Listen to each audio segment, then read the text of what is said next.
Bonjour Julie, Bonjour Guillaume, bonjour à bonjour à toutes et toutes et tous. tous. Nous vous souhaitons la bienvenue sur cette vidéo d'accueil dédiée aux cours d'intervention dans le cadre des troubles du langage oral chez l'enfant. Je suis Julie Catini, orthophoniste au Luxembourg. Et je suis Guillaume Dubois d'Indien, orthophoniste et chercheur. Nous aurons le plaisir d'animer ce cours tout au long du premier semestre universitaire auprès des étudiantes et des étudiants du cycle Master 1 Orthophonie du département universitaire de Bretagne occidentale situé à Brest. Avec l'autorisation et le soutien de l'équipe pédagogique et de direction du département, nous avons souhaité en faire bénéficier à la communauté clinique francophone en le laissant en accès libre sur la plateforme Vimeo. Ce cours existe depuis 2020 et a déjà bénéficié de plusieurs mises à jour.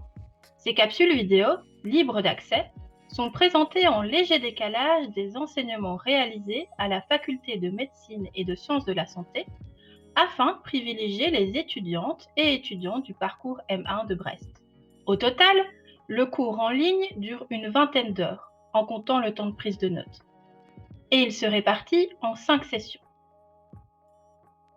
La session 1 introduira les interventions orthophoniques dans le cadre des troubles du langage oral en pédiatrie. Les sessions suivantes s'orienteront spécifiquement sur des interventions par domaine langagier. En session 2, nous parlerons des interventions orthophoniques dans le cadre des troubles des sons de la parole.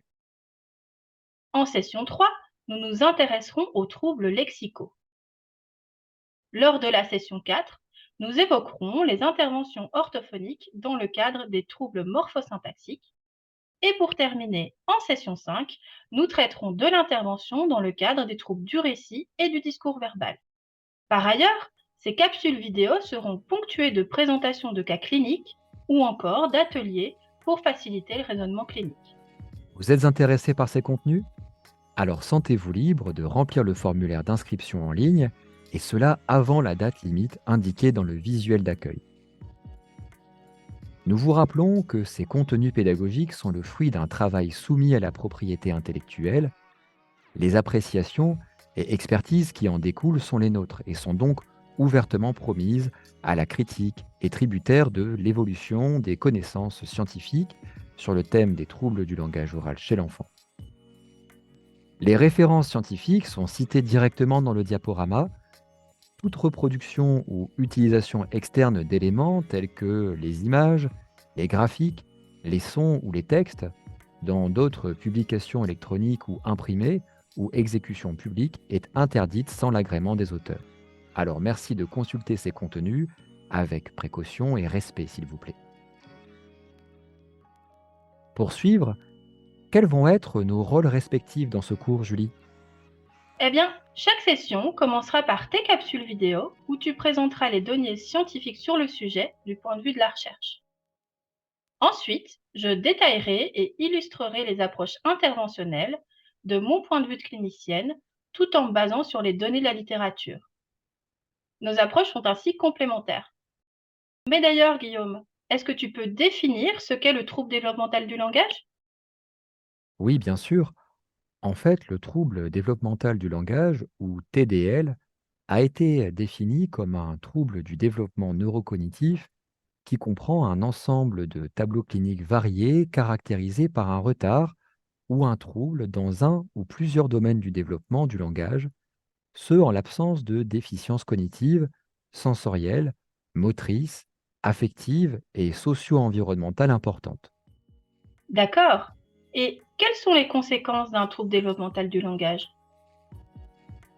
Eh bien, l'impact fonctionnel des troubles du langage devrait être pris en compte pour l'accès aux soins, comme il semble l'être d'ailleurs dans de nombreuses classifications internationales désormais. En effet, présenter un trouble développemental du langage, ou des sons de la parole par exemple, et ce dès le plus jeune âge, entraîne de sérieuses difficultés d'intégration sociale et nuit fortement à la qualité de la vie, sans compter certains facteurs de risque qui peuvent malheureusement aggraver ces difficultés de langage et d'accès à la scolarité ou encore à la vie professionnelle et affective. Tout à fait. Et c'est en grande partie pour cela que nous diffusons ce cours au plus grand nombre. Des professionnels sensibilisés aux interventions basées sur des données probantes pourront plus aisément accompagner des enfants ou des adolescents TDL, ainsi que leur entourage, afin de les armer pour leur vie future. En effet, l'intervention sur le langage a le potentiel de changer le cours du développement des difficultés de langage des enfants et d'améliorer leur vie quotidienne. Oui, Julie, c'est exactement pour ces considérations, associées aux nombreuses preuves de l'efficacité des traitements orthophoniques, en particulier pour les interventions de longue durée, qu'il est conseillé de faire appel à l'expertise orthophonique pour la prévention, l'identification et l'intervention chez les enfants atteints de troubles du langage. Alors, nous espérons que ces contenus vous seront utiles et surtout pour vos patients et leurs proches.